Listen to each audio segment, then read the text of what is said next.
أعوذ بالله من الشيطان الرجيم بسم الله الرحمن الرحيم لا يكلف الله نفسا إلا وسعها لها ما كسبت وعليها ما اكتسبت ربنا لا تؤاخذنا إن نسينا أو أخطأنا ربنا ولا تحمل علينا إصرا كما حملته على الذين من قبلنا ربنا ولا تحملنا ما لا طاقة لنا به واعف عنا واغفر لنا وارحمنا أنت مولانا فانصرنا على القوم الكافرين. صدق الله العظيم. Allah subhanahu wa ta'ala says, on no soul does Allah place a burden greater than it can bear. It gets every good that it earns, and it suffers every ill that it earns. Pray, O Lord, condemn us not if we forget or fall into error, our Lord. Lay not on us a burden like that which thou did lay on those before us. Our Lord, lay not on us a burden greater than we have the strength to bear. Blot out our sins and grant us forgiveness. Have mercy on us. Thou art our protector. Grant us victory over the unbelievers. Assalamu alaikum. Welcome to another edition of Islam for Europeans. And today I wanted to talk about survivorship bias. And as you know, I did my master's degree in applied social psychology. So, we had to study research methods in detail. It's a bias in research that occurs, in every field you can think of. So this isn't just a problem within Muslim communities or Muslim organizations. You see this with several non-Muslim organizations as well. So for those who don't know what survivorship bias is, basically it's the logical error of concentrating on entities that passed a selection process, while at the same time overlooking those that did not pass the selection process. And this can lead to incorrect conclusions because of incomplete data. As we know in research, the phrase that they always teach at universities is correlation does not mean causation, right? So, let's look at some examples of survivorship bias. So, one of the most famous examples is World War II plane research. So, during World War II, the Allied forces, specifically the United States, they wanted to find out where was the best place to place extra weight for armor onto warplanes. Because these warplanes are coming back, from battle, and they had bullet holes in them. So what researchers did was that whenever a plane was brought back, they would put a red dot on where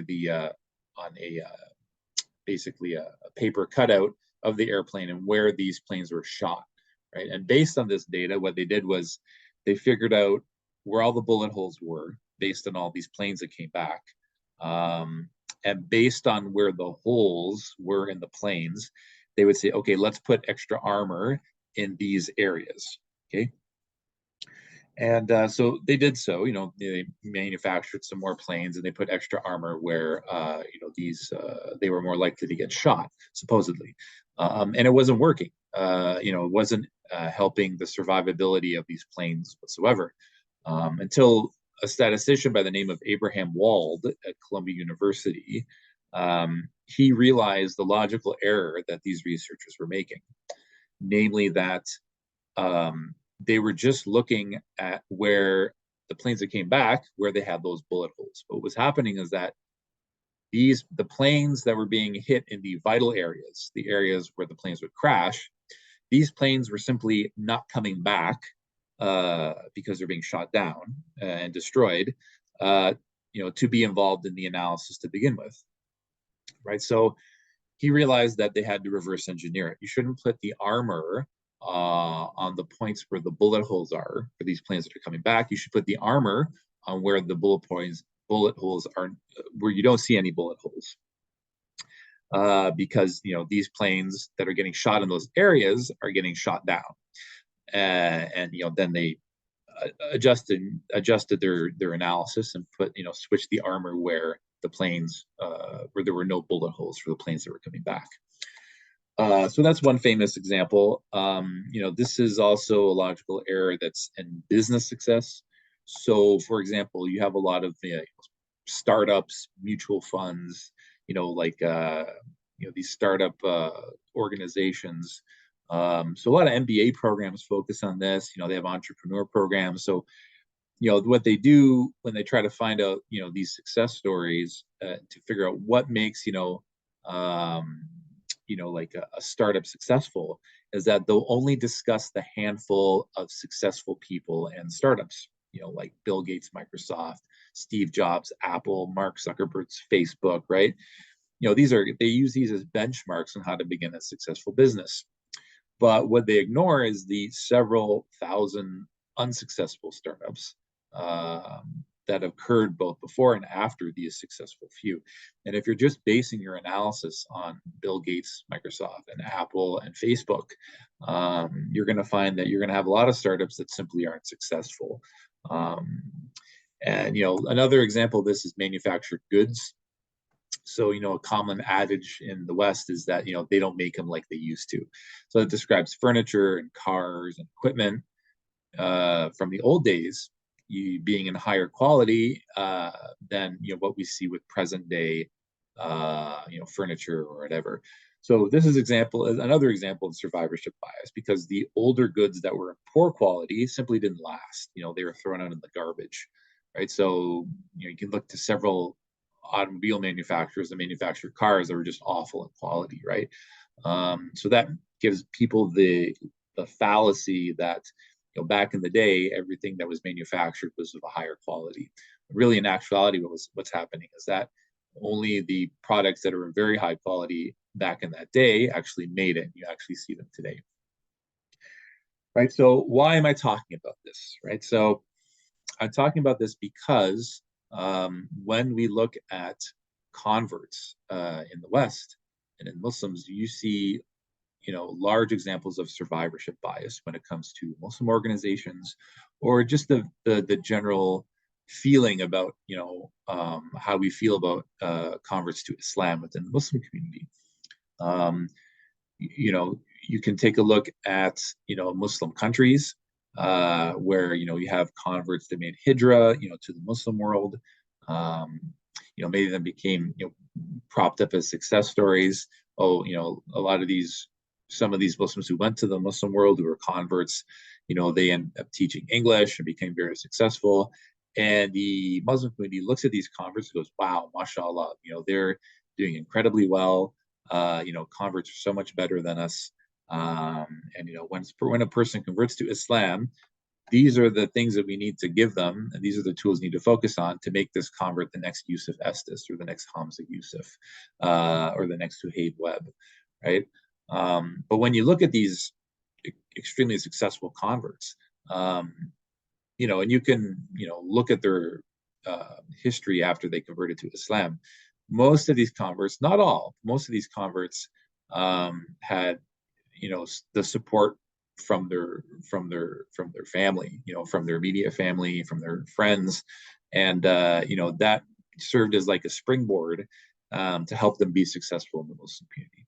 So the Muslim community, by and large, is not seeing the many converts that converted to Islam who had a lot of trouble with their families, who didn't fit in with the Muslim community, who like ended up leaving Islam or the Muslim community, and they just simply don't concentrate on these people. And there's you can look at reasons as to why this is. I mean, when the Muslim community sees a convert, they have this, and it's understandable, this sense of, they want to feel, like superior, that Islam is being successful, and they see it as like a victory for the Muslim community. So they don't want to really hear about the converts to Islam who just really slip through the cracks.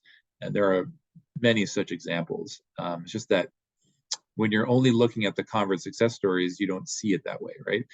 And I think this is survivorship bias is a big reason why a lot of these programs that focus on converts simply fail, because they're only basing their quote unquote research on the converts who are well adjusted and who are integrated into the Muslim community.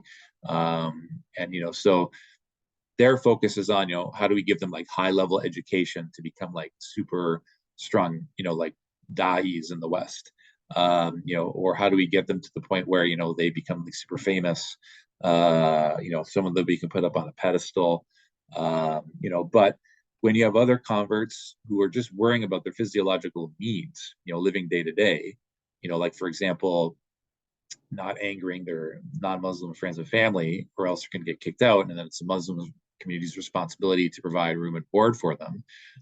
Convert programs simply aren't going to focus on that, right? So, and I think this is also why, the converts themselves who have already made it are so against what we're talking about, because they get so much, they want to get the support from the Muslim community. They want them, they want to feel like an integrated member. And the converts that didn't make it, they don't really have time to think about them, because they're getting all of this funding and all of this, like high positions at the mosque, and like yeah. So when you tell them this stuff that like this isn't what we should be focusing on, a lot of times they don't see it. You have to really, I'm me and some other converts have been around for years. We know the game. We see this revolving door of people converting to Islam and then leaving the Muslim community a few weeks or a few months later. And it's heartbreaking, because we want to see our people convert to Islam as a group. And like for us, it was okay for us because our family was okay with our conversions to Islam. We had no problem, like diving into a totally new community, and establishing really good relationships with them.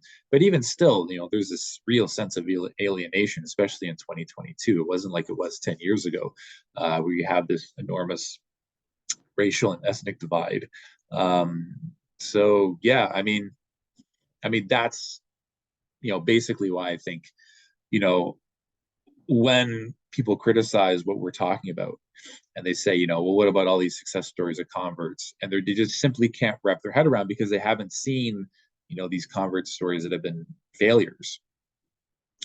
And you can extend this, to the marriage issue as well. I mean, a lot of when we say, and it's a controversial topic, that a lot of these marriages between converts and born Muslims don't work out.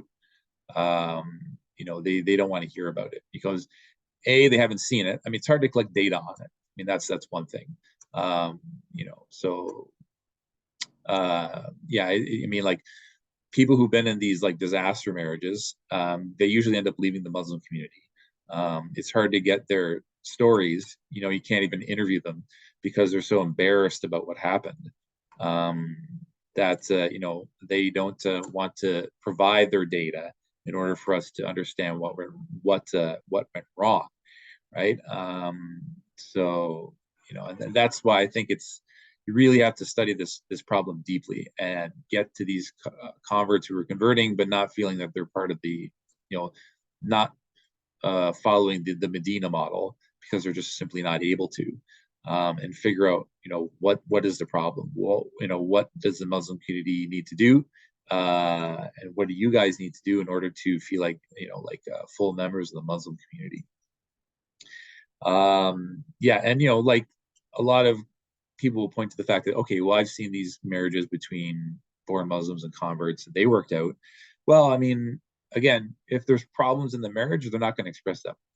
Odds are they're not going to express that publicly, right? Like I remember people were, saying this stuff back in 2012, 2013. Well, look at, they pointed to individual cases of marriages between converts and born Muslims, and they say, oh, it's working out.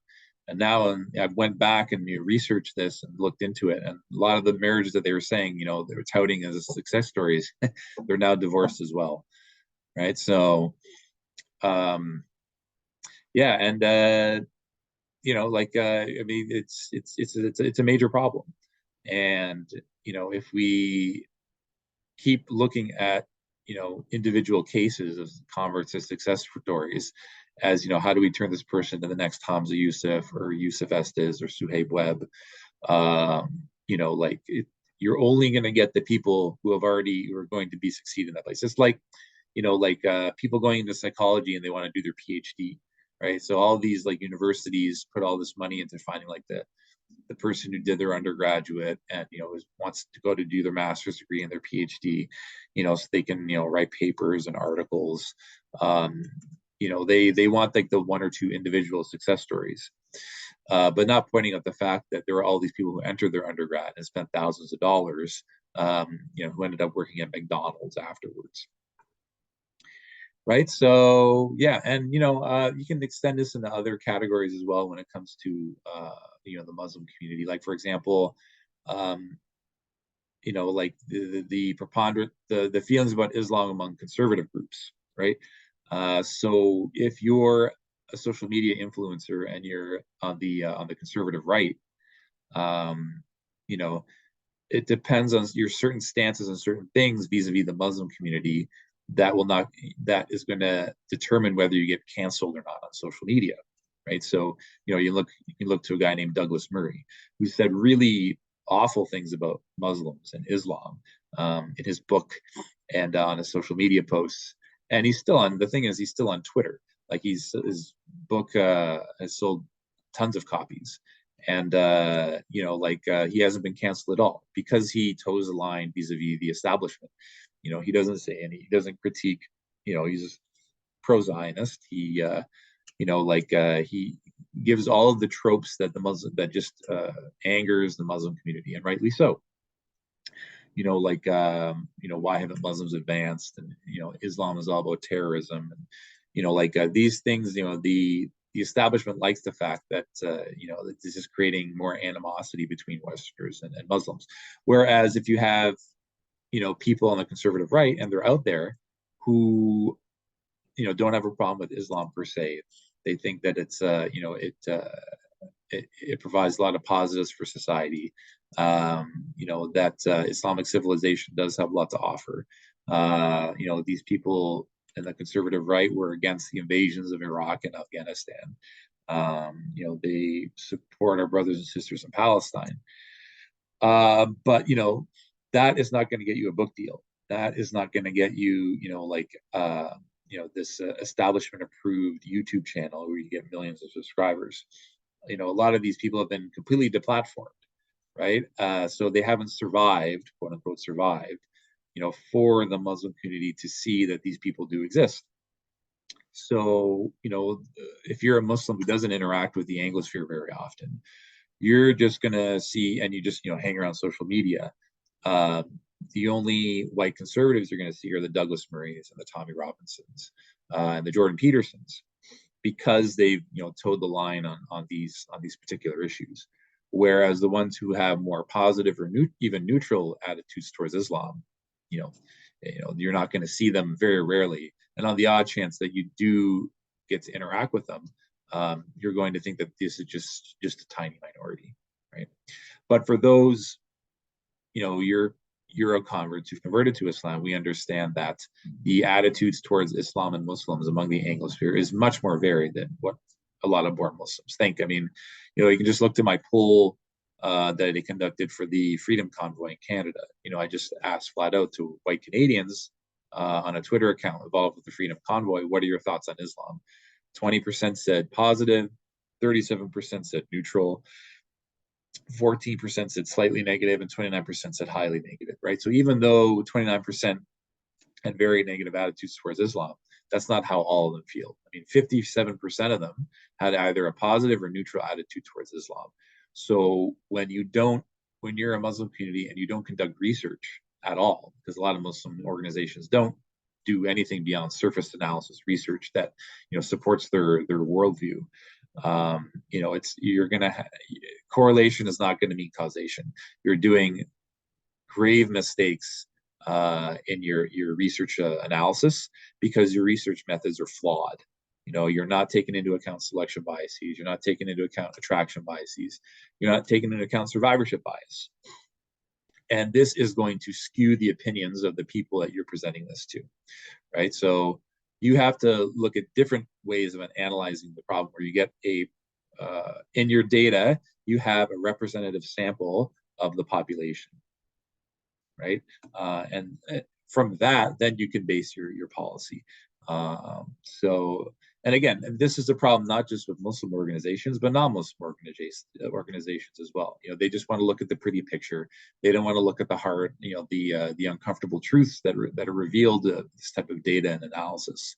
You know, and entire large $1 million organizations, they fail because they don't conduct proper research.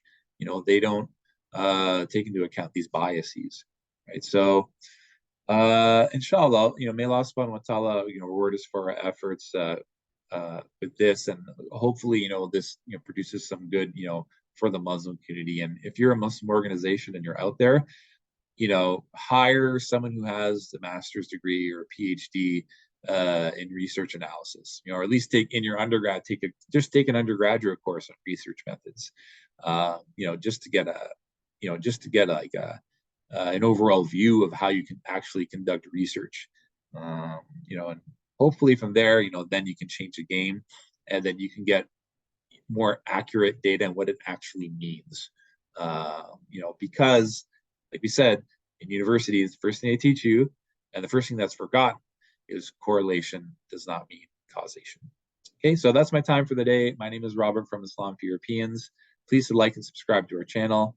Assalamu alaikum wa rahmatullahi wa barakatuh.